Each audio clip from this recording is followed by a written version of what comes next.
Hi guys, welcome to our channel. This is chapter 12, the Polyjuice potion. Oh, good. Yeah, let's just jump straight into it. Okay. They stepped off the stone staircase at the top, and Professor McGonagall rapped on the door. It opened silently, and they entered. Professor McGonagall told Harry to wait and left him there alone. Harry looked around. One thing was certain. Of all the teachers' offices Harry had visited so far this year, Dumbledore's was by far the most interesting. If he hadn't been scared out of his wits that he was about to be thrown out of school, he would have been very pleased to have a chance to look around it. It was a large and beautiful circular room, full of funny little noises. A number of curious silver instruments stood on spindle-legged tables, whirring and emitting little puffs of smoke. The walls were covered with portraits of old headmasters and headmistresses, all of whom were snoozing gently in their frames. There was also an enormous claw-footed desk, and sitting on a shelf behind it, a shabby, tattered wizard's hat.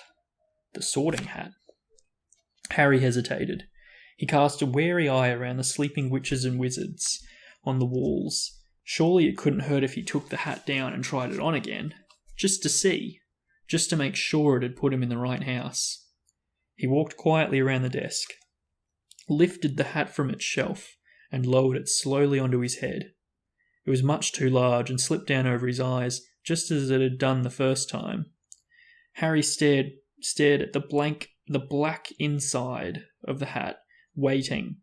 Then a small voice said in his ear, "Be in your bonnet, Harry Potter." Yeah, Harry muttered. Sorry to bother you.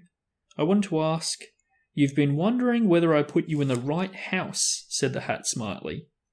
Yes, you were particularly difficult to place, but I stand by what I said before. Harry's heart leapt. You would have done well in Slytherin. Harry's stomach plummeted. He grabbed the point of the hat and pulled it off. It hung limply in his hand, grubby and faded. Harry pushed it back onto its shelf, feeling sick. You're wrong, he said aloud to the still and silent hat, and it sure showed him. It didn't move. Harry backed away, watching it. Then a strange gagging noise behind him made him wheel around. He wasn't alone after all. Standing on a golden perch behind the door was a decrepit-looking bird which resembled a half-plucked turkey. Harry stared at it, and the bird looked balefully back, making its gagging noise again. Harry thought it looked very ill. The eyes were dull and even as Harry watched. A couple more feathers fell out of its tail. Harry was just thinking that all he needed was for Dumbledore's pet bird to die while he was alone in the office with it, when the bird burst into flames. Harry yelled in shock and backed away into the desk. He looked feverishly around in case there was a glass of water somewhere, but couldn't see one. The bird, meanwhile, had become a fireball. It gave one loud shriek, and next second there was nothing but a smouldering pile of ash on the floor. The office door opened. Dumbledore came in, looking very sombre. "Professor," Harry gasped, "your bird, I couldn't do anything. He just caught fire." To Harry's astonishment, Dumbledore smiled. "About time too," he said. "He's been looking dreadful for days. I've been telling him to get a move on." He chuckled at the stunned look on Harry's face. "Fawkes is a phoenix, Harry. Phoenixes burst into flame when it's time for them to die, and are reborn from the ashes. Watch him." Harry looked down in time to see a tiny, wrinkled, newborn bird poke its head out of the ashes. It was quite as ugly as the old one. "It's a shame you had to see him on a burning day," said Dumbledore, seating himself behind his desk. "He's really very handsome most of the time. Wonderful red and gold plumage. Fascinating creatures, phoenixes. They can carry immensely heavy loads. Their tears have healing powers, and they make highly faithful pets." In the shock of Fawkes catching fire, Harry had forgotten what he was there for, but it all came to him as Dumbledore settled himself in the high-backed chair behind the desk and fixed Harry with his penetrating light blue stare. Before Dumbledore could speak another word, however, the door of the office flew open with an almighty bang, and Hagrid burst in, a wild look in his eyes, his balaclava perched on top of his shaggy black head, and the dead rooster still swinging from his hand. It wasn't Harry, Professor Dumbledore," said Hagrid urgently. "I was talking to him seconds before that kid was found. He never had time, sir. Dumbledore tried to say something, but Hagrid went ranting on, waving the rooster around in his agitation, sending feathers everywhere. "It can't have been him. I've swear it in front of the Ministry of Magic if I have to. Hagrid, you've got the wrong boy, sir. I know Harry never—" "Hagrid!" said Dumbledore loudly. "I do not think that Harry attacked those people." "Oh," said Hagrid, the rooster falling limply at his side. "Right, I'll wait outside then, Headmaster." And he stomped out looking embarrassed. "You don't think it was me, Professor?" Harry repeated hopefully, as Dumbledore brushed rooster feathers off his desk. "No, Harry, I don't," said Dumbledore, though his face was sombre again. "But I still want to talk to you." Harry waited nervously while Dumbledore considered him, the tips of his long fingers together. "I must ask you, Harry, whether there is anything you'd like to tell me," he said gently. "Anything at all." Harry didn't know what to say. He thought of Malfoy shouting, "You'll be next, mudbloods," and of the Polyjuice potion simmering away in Moaning Myrtle's bathroom. Then he thought of the disembodied voice he had heard twice, and remembered what Ron had said. Hearing voices no one else can hear isn't a good sign, even in the wizarding world. He thought too about what everyone was saying about him, and his growing dread that he was somehow connected with Salazar's Slytherin. "No," said Harry. "There isn't anything, Professor." The double attack on Justin Nearly Headless Nick turned what had hitherto been nervousness into real panic. Curiously, it was Nearly Headless Nick's fate that seemed to worry people most. What could possibly do that to a ghost, people asked each other? What terrible power could harm someone who was already dead? There was almost a stampede to book seats on the Hogwarts Express so that students could go home for Christmas. "At this rate, we'll be the only ones left," Ron told Harry and Hermione. "Us, Malfoy, Crabbe and Goyle. What a jolly holiday it's going to be." Crabbe and Goyle, who always did whatever Malfoy did, had signed up to stay over the holidays too. But Harry was glad that most people were leaving. He was tired of people skirting around him in the corridors as though he was about to sprout fangs or spit poison. Tired of all the muttering, pointing and hissing as he passed. Fred and George, however, found all of this very funny. They went out of their way to march ahead of Harry down the corridors, shouting, "Make way for the heir of Slytherin. Seriously evil wizard coming through." Percy was deeply disapproving of this behaviour. "It is not a laughing matter," he said coldly. "Oh, get out of the way, Percy," said Fred. "Harry's in a hurry." "Yeah, he's nipping off to the Chamber of Secrets for a cup of tea with his fanged servant," said George, chortling. Ginny didn't find it amusing either. "Oh, don't," she wailed every time. Fred asked Harry loudly who he was planning to attack next, or George pretended to ward Harry off with a large clove of garlic when they met. Harry didn't mind. It made him feel better that Fred and George, at least, thought the idea of his being Slytherin's heir was quite ludicrous, but their antics seemed to be aggravating Draco Malfoy, who looked increasingly sour each time he saw them at it. "It's because he's bursting to say it's really him," said Ron knowingly. "You know how he hates anyone beating him at anything, and you're getting all the credit for his dirty work." "Not for long," said Hermione in a satisfied tone. "The Polyjuice potion's nearly ready. We'll be getting the truth out of him any day now." At last the term ended, and a silence deep as the snow on the grounds descended on the castle. Harry found it peaceful rather than gloomy, and enjoyed the fact that he, Hermione and the Weasleys had the run of the Gryffindor Tower, which meant they could play Exploding Snap loudly without bothering anyone, and practice dueling in private. Fred, George and Ginny had chosen to stay at school rather than visit Bill in Egypt with Mr. and Mrs. Weasley. Percy, who disapproved of what he termed their childish behaviour, didn't spend much time in the Gryffindor common room. He had already told them pompously that he was only staying over Christmas because it was his duty as a prefect to support the teachers during this troubled time. Christmas morning dawned, cold and white. Harry and Ron, the only ones left in their dormitory, were woken very early by Hermione, who burst in fully dressed and carrying presents for them both. "Wake up," she said loudly, pulling back the curtains at the window. "Hermione, you're not supposed to be in here," said Ron, shielding his eyes against the light. "Merry Christmas to you too," said Hermione, throwing him a present. "I've been up for nearly an hour, adding more lace wings to the potion. It's ready." Harry sat up, suddenly wide awake. "Are you sure?" "Positive," said Hermione, shifting Scabbers the rat so she could sit down on the end of his four-poster. "If we're going to do it, I say it should be tonight." At that moment, Hedwig swooped into the room, carrying a very small package in her beak. "Hello," said Harry happily as she landed on his bed. "Are you speaking to me again?" She nibbled his ear in an affectionate sort of way, which was far better than the one which she had brought him, which turned out to be from the Dursleys.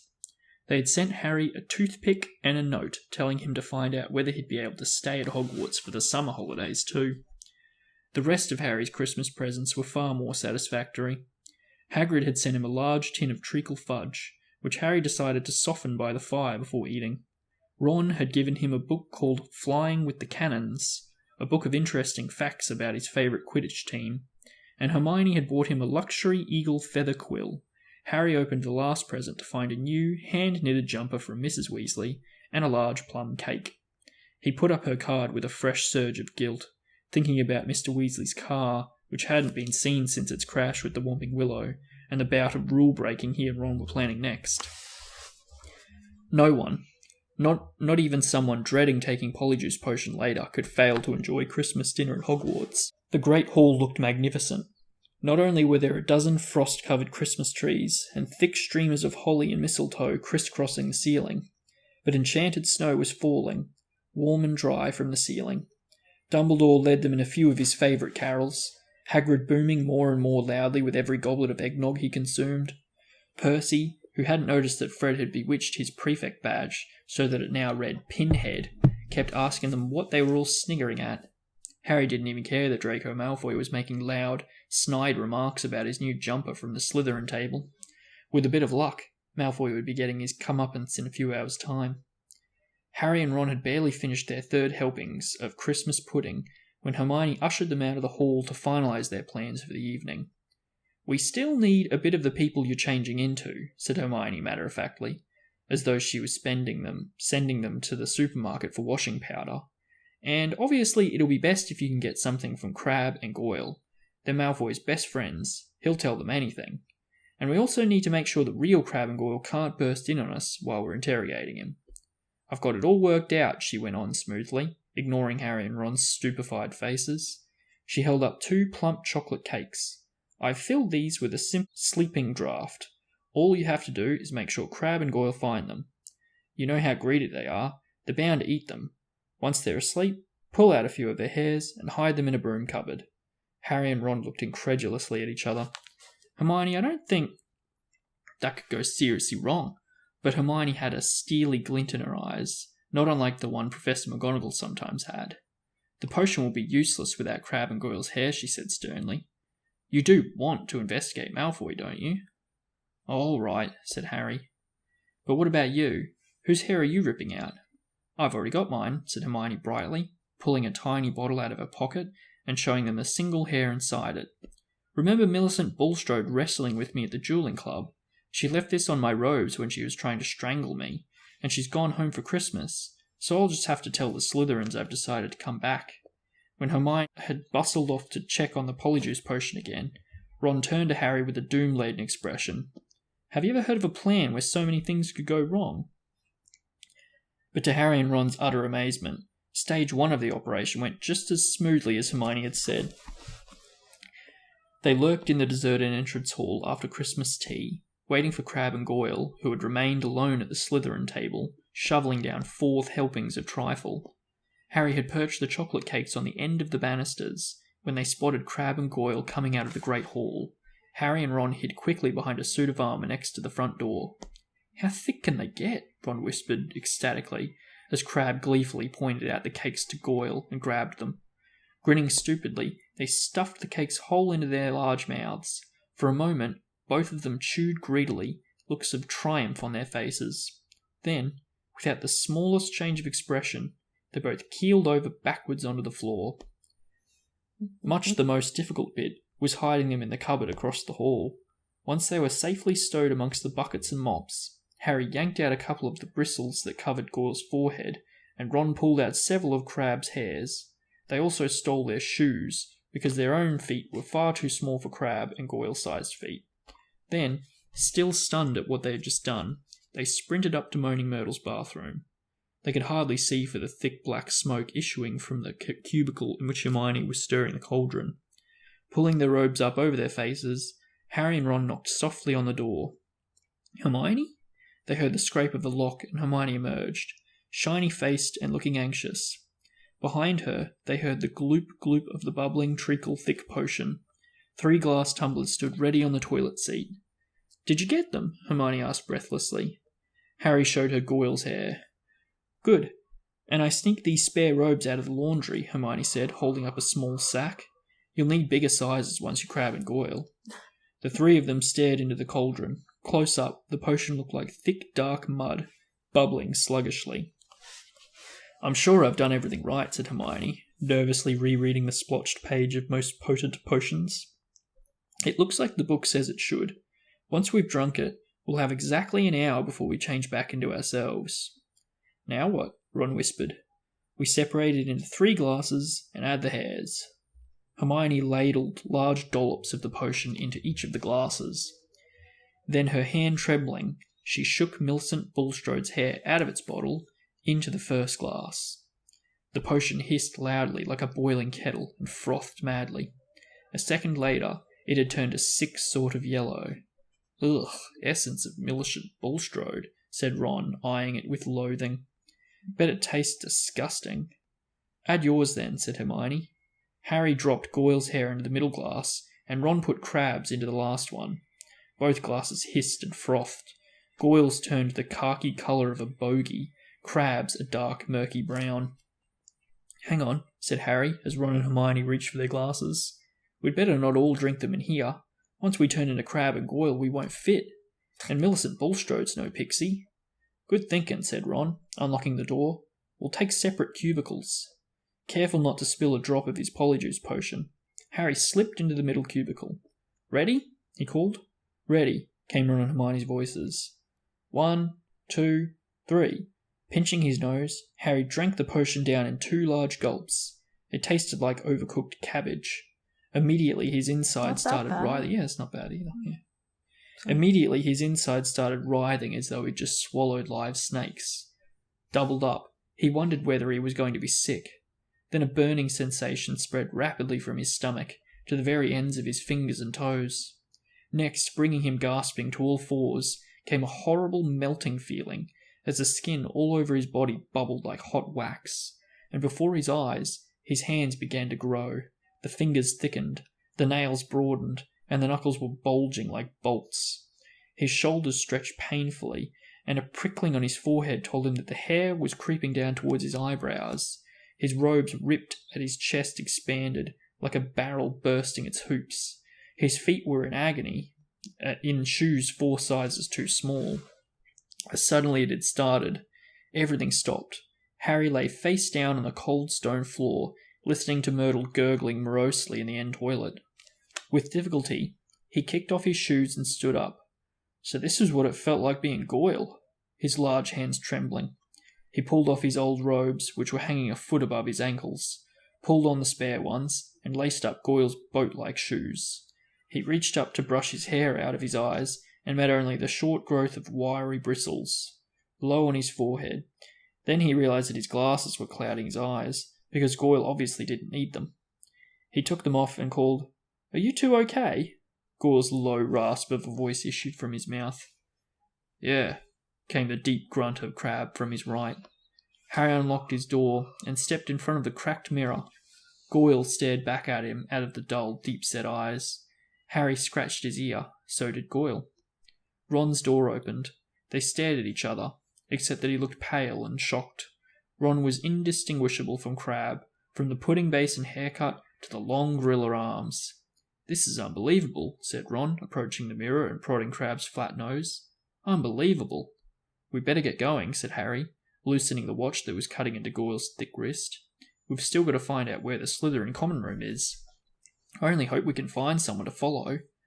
Ron, who had been gazing at Harry, said, "You don't know how bizarre it is to see Goyle thinking." He banged on Hermione's door. "Come on, we need to go." A high-pitched voice answered him. I don't think I'm going to come after all. You go on without me. Hermione, we know Millicent Bulstrode's ugly. No one's going to know it's you." "No, really. I don't think I'll come. You two hurry up. You're wasting time." Harry looked at Ron, bewildered. "That looks more like Goyle," said Ron.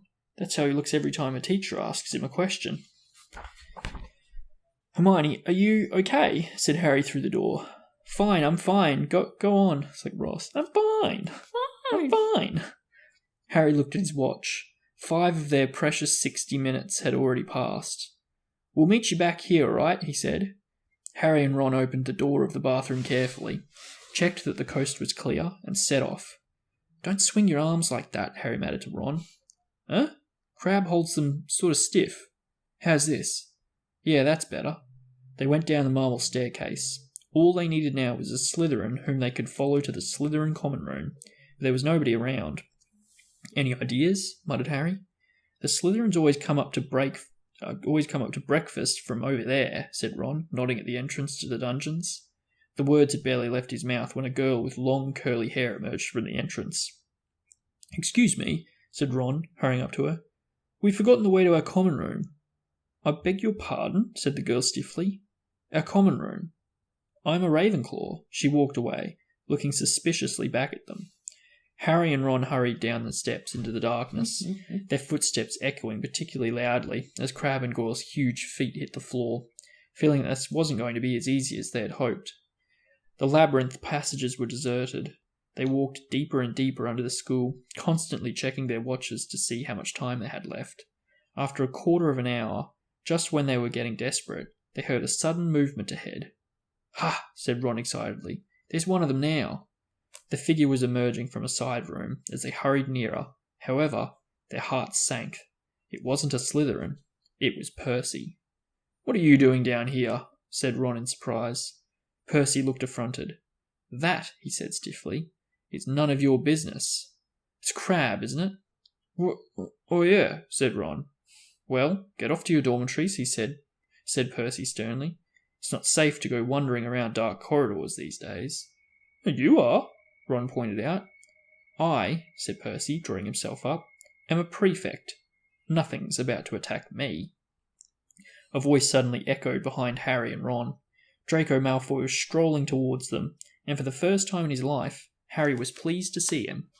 There you are, he drawled, looking at them. Have you two been pigging out of the Great Hall all this time? Been looking for you. I want to show you something really funny. Malfoy glanced witheringly at Percy. What are you doing down here, Weasley? He sneered. Percy looked outraged. You want to show a bit more respect to a school prefect, he said. I don't like your attitude. Malfoy sneered and motioned Harry and Ron to follow him. Harry almost said something apologetic to Percy, but caught himself just in time. Harry and Ron hurried after Malfoy, who said as they turned into the next passage, That Peter Weasley. Percy, Ron corrected him automatically. Whatever, said Malfoy. I've noticed him sneaking around a lot lately, and I bet I know what he's up to. Thinks he's going to catch Slytherin's heir single-handed. He gave a short, derisive laugh. Harry and Ron exchanged excited looks. Malfoy paused by a stretch of bare, damp stone wall. What's the new password again? He said to Harry. Said Harry. Oh yeah, pure blood, said Malfoy, not listening, and a stone door concealed in the wall slid open. Malfoy marched through it, and Harry and Ron followed him. The Slytherin common room was a long, low underground room with rough stone walls and ceiling, from which round greenish lamps were hanging on chains. A fire was crackling under an elaborately carved mantelpiece ahead of them, and several Slytherins were silhouetted around it in carved chairs. Wait here, said Malfoy to Harry and Ron, motioning them to a pair of empty seats back from the fire. I'll go and get it. My father's just sent it to me. Wondering what Malfoy was going to show them, Harry and Ron sat down, doing their best to look at home.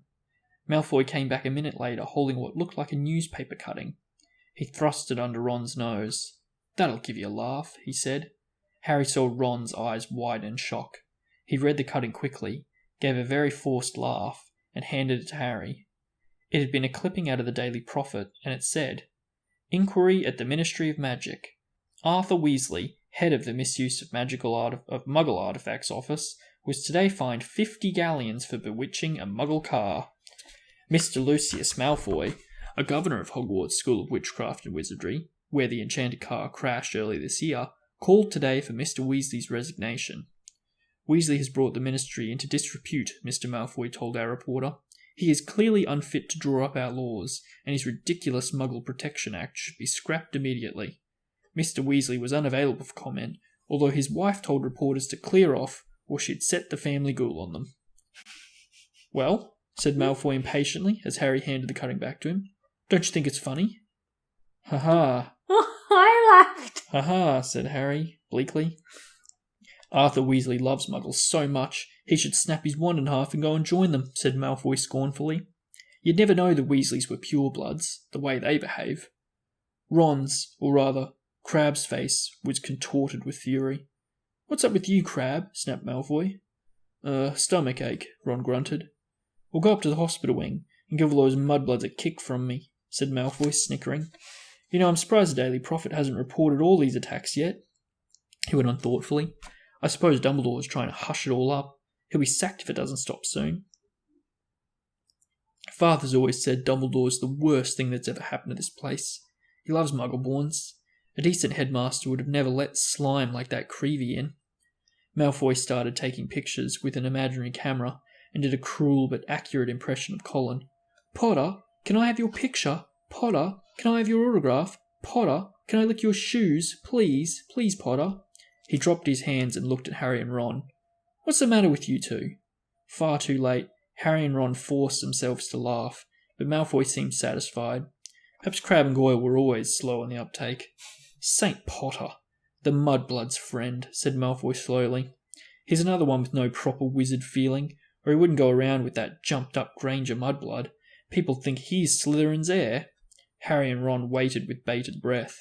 Malfoy was surely seconds away from telling them it was him. But then, "I wish I knew who it was," said Malfoy petulantly. "I could help them."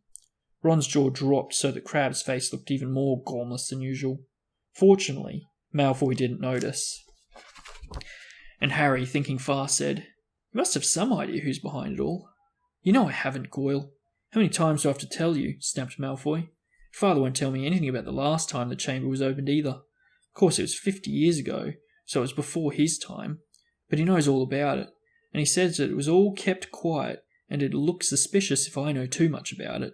But I know one thing. Last time the Chamber of Secrets was opened, a mudblood died. So I bet it's only a matter of time before one of them's killed."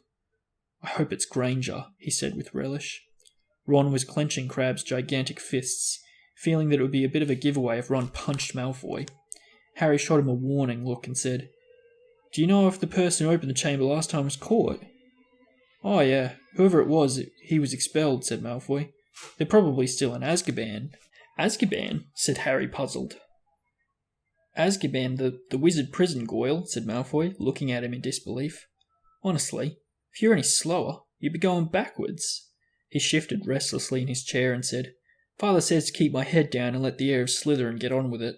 He says the school needs ridding of all the mudblood filth, but not to get mixed up in it, of course. He's got a lot on his plate at the moment.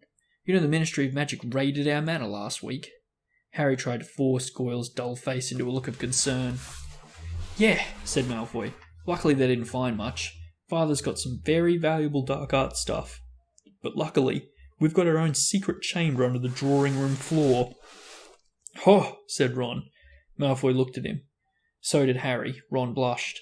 Even his hair was turning red. His nose was also slowly lengthening. Their hour was up. Ron was turning back into himself, and from the look of horror, he was suddenly giving Harry he must be too. They both jumped to their feet. "Medicine for my stomach," Ron grunted, and without further ado they sprinted the length of the common room, hurled themselves at the stone wall, and dashed up the passage, hoping against hope that Malfoy hadn't noticed anything. Harry could feel his feet slipping around in Goyle's huge shoes, and had to hoist up his robes as he shrank. They crashed up the steps into the dark entrance hall, which was full of muffled pounding coming from the cupboard where they locked Crabbe and Goyle. Leaving their shoes outside the cupboard door, they sprinted in their socks up the marble staircase towards Moaning Myrtle's bathroom. "Well, it wasn't a complete waste of time," Ron panted, closing the bathroom door behind them. "I know we still haven't found who's doing the attacks, but I'm going to write to Dad tomorrow and tell him to check under the Malfoy's drawing room." Harry checked his face in the cracked mirror. He was back to normal. Put his glasses on as Ron hammered on the door of Hermione's cubicle. "Hermione, come out, we've got loads to tell you." Go away, Hermione squeaked. Harry and Ron looked at each other. What's the matter? Said Ron. You must be back to normal by now. We are. But Moaning Myrtle glided suddenly through the cubicle door. Harry had never seen her looking so happy. Ooh, wait till you see it, she said. It's awful. They heard the lock slide back. She's awful. And Hermione emerged, sobbing. Her robes pulled up over her head. What's up? Said Ron uncertainly. Have you still got Millicent's nose or something? Hermione let her robes fall, and Ron backed into the sink. Her face was covered in black fur. Her eyes had gone yellow, and there were long pointed ears poking through her hair. It was cat hair, she howled. Millicent Bulstrode must have a cat, and the potion isn't supposed to be used for animal transformations. Uh-oh, said Ron. You'll be teased something dreadful, said Myrtle happily. It's okay, Hermione, said Harry quickly. We'll take you up to the hospital wing. Madame Pomfrey never asks too many questions. It took a long time to persuade Hermione to leave the bathroom. Moaning Myrtle sped them on their way with a hearty guffaw. Wait till everyone finds out you've got a tail. Oh, No, that's it, yeah.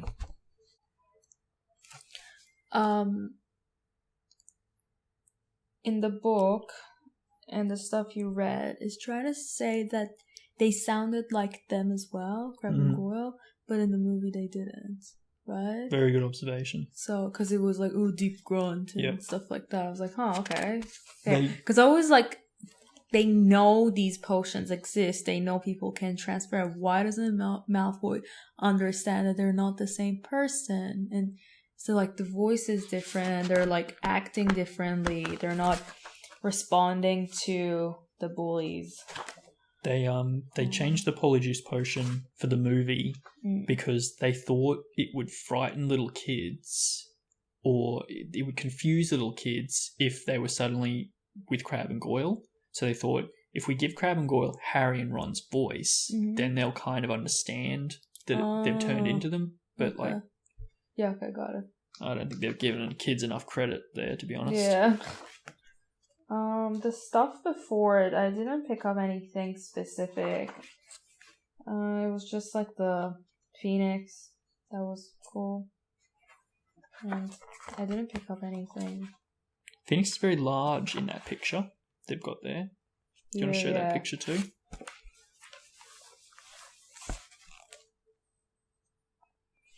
Yeah, but like Phoenix can be any size, I guess. Like, at least in Persian culture, it's really big. So I don't know.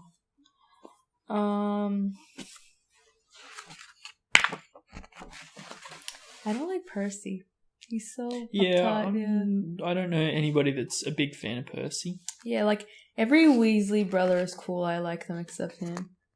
He's weird.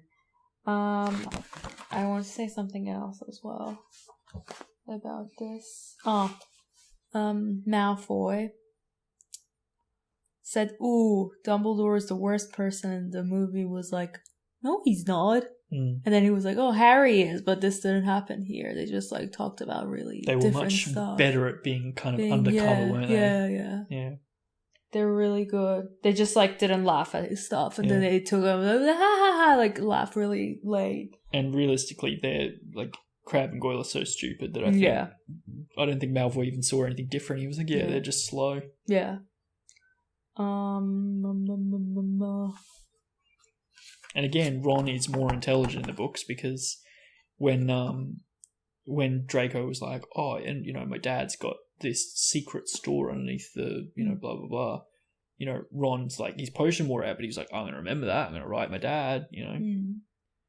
And I laughed at that thing because it was like, ooh, we release all ghouls. I like laughed at that. I didn't laugh at the fact that like Malfoy was mean. So please, no one judge me.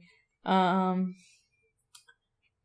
thing I wanted to say was about. See, I have to talk between so I forget. Yeah, just interrupt me next time. Okay.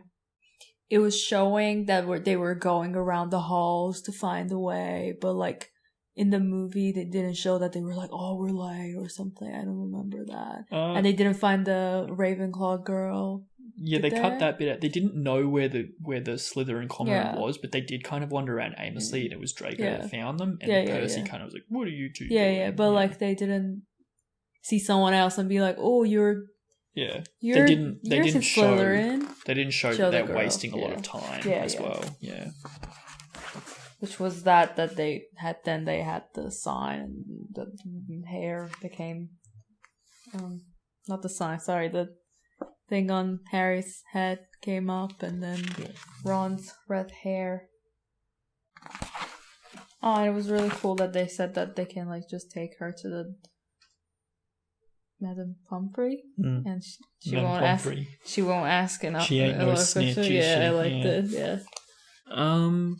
I suppose the Polyjuice potion itself, and how Hermione turned like kind of into a cat, and the effects of the potion seem to last longer than an hour for whatever reason.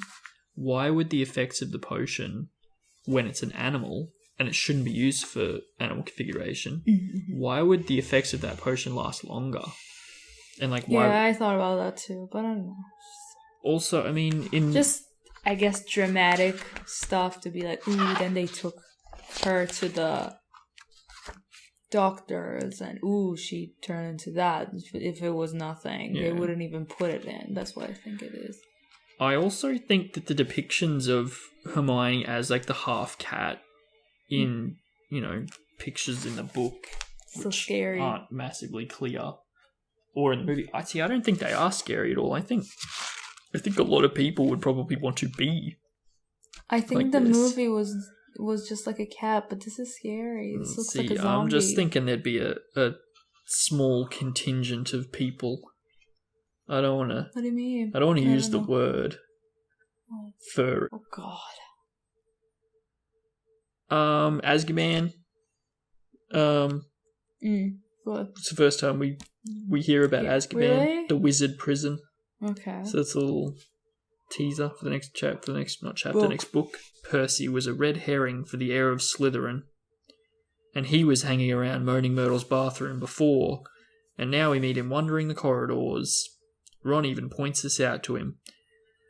I don't get it. Basically, they're saying like if you didn't know who the heir of Slytherin was, and you were reading this for the first time, or if you were just like a student at Hogwarts, maybe even if you were Dumbledore, and you kind of like low-key knew where the entrance to the Chamber of Secrets was, and you saw Percy, who's, a fairly ambitious pureblood, even if he is part of the Weasley family, he kind of acting suspiciously, and we find out a little bit later on why he's acting a little bit strangely, and it's not just because he's a prefect. Yeah. And the last thing that I noticed, and it's something that I'm sure you hate as much as me, the password for the Slytherin, room, was pure blood. And it's such a stereotypical, like, evil, like, Slytherin, they're the evil house. Like, our password's pure blood. You gotta be a pure blood to be it. Like, it's just... Yeah. I don't know if J.K. Rowling wanted Slytherin to just be perceived as the evil house, or if she did want to add depth and... But didn't we know that Harry could be in Slytherin, right? And he wasn't pure blood. So I don't think they're actually all pure bloods and all... why am I speaking like this? All, like...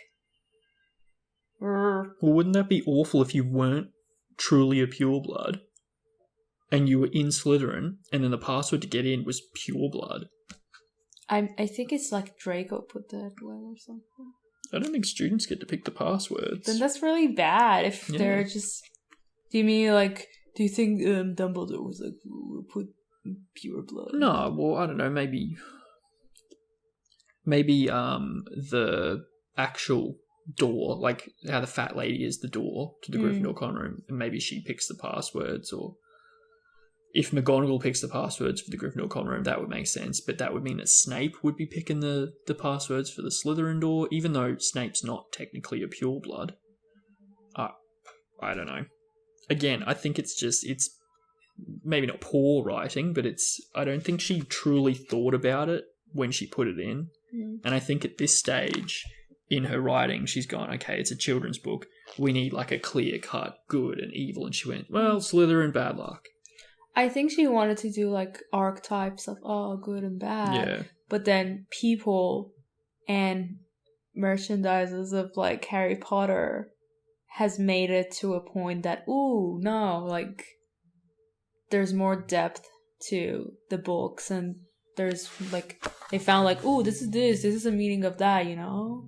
Because I'm pretty sure if I read this when I was 9, I wouldn't think the way about it that we're thinking about it. I would just be like, that's that. And I'll just leave it as it is. But also imagine if you are a little kid and you're reading this and you get sorted into Slytherin on the Pottermore quiz or something, you'd be heartbroken. You'd be like, what? I don't want to be in Slytherin. Yeah. They're evil. Like, it's just...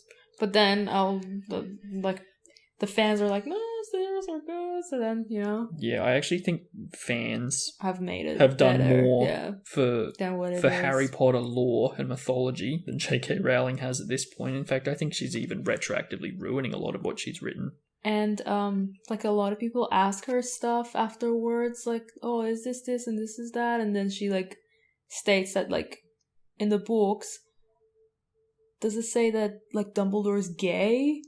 No, that's one of those things that she tweeted out. And tweeting out after like making all the books and movies and stuff. You know, it's just like a thing for business. That's how I see it. I'm pretty sure she didn't think about it when she was writing the book. Oh, one of the most heinous ones I saw was somebody on Twitter like complained that there was no Jewish representation in the movies, which, you know, fair enough. If you're Jewish and you want to see a Jewish wizard, that's cool. But she went, actually, no, there were Jewish people. There was one Jewish person at Hogwarts. And then she, like, had a little description of this person. She said, you know, this guy, like, Goldstein or something like that, like something really stereotypically Jewish. She's like, and he was in Hufflepuff and graduated this year and blah, blah, blah. And then everyone was like, where was that person in the book? Was that kid in the movies? Like, you can't just make that up now and claim that you've represented this group. Like, she's just making stuff up a lot of the time. Well, like, another thing about movies nowadays, just my idea, because I'm from a country that people now are getting ruined and the media doesn't care about. I'm like talking to other people mostly than you. And I feel like forcing like gay people or trans people or Jewish or any sort of community they're in, and they want to force it in, I don't believe in it. They just ruin it. Like one of the things, Beauty and the Beast, never had a gay couple. In the end, they added a gay couple, and everyone was just like, what is this, you know? It's just like forcing stuff. I don't think that's nice. I think if I were her, she'll be like, yeah, sorry guys, I didn't have a Jewish character at that time. If I make another book, I'll try to put that in as well. Like, I didn't even think about it. The last thing that I thought of was when Harry gets in Dumbledore's office and he's looking at all the cool whiz-bang stuff he's seeing, you know. He comments that he can see, like, old headmasters and headmistresses, like, photos or portraits on the wall, and they're all sleeping, and that's because they're, like, alive portraits, right? You know how they kind of retain a bit of the personality, and it's not really in the movies so much, but, like, in the books, they're basically representations of the person that's been painted. Would they have... I just thought, like, moments ago while we were talking about J.K. Rowling, would the old founders of the school have portraits? Like, would Dumbledore have been able to speak to Godric Gryffindor and Salazar Slytherin's portraits and been like, hey man, you know, have you heard about this chamber? I was going to say a funny, like, answer to what you said. Maybe technology of Wizard World wasn't good enough to make pictures that move, but I don't know. Maybe it was, but they just didn't do it, or it got destroyed. I don't know. Maybe it was. Yeah. And, you know, it's also just interesting that there are paintings that can kind of, maybe they're not, like, autonomous. Maybe they don't think freely. Maybe they just are poor representations of who they were in real life. But if you've got all these portraits that can give advice to the headmaster, because I know like Harry goes there to get advice later, and Dumbledore probably gets advice from old headmasters as well. Couldn't they just have any old person just like run the school and just be like a mouthpiece for all the portraits? Like all the portraits just get together, like a little democracy, a little council of portraits, and go, how should we run the school? You know? Maybe they can just like, isn't it just like a gist of their personality in it, or the whole personality? I've always gotten the kind of impression that it's not just like a really surface level impression, and it's like it's actually quite close to being them.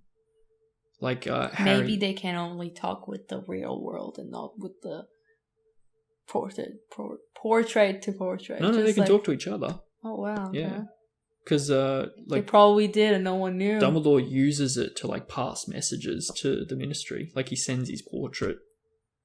He sends like the old headmaster before him to like go do stuff, and maybe they do it and they're the mastermind behind all these stuff happening. Maybe, yeah. Okay, anything else? No. Good one. Thank you guys for watching. Like and subscribe. Like and subscribe. See you soon. Bye. See ya. Good. Yeah, there's going to be a fair amount of editing.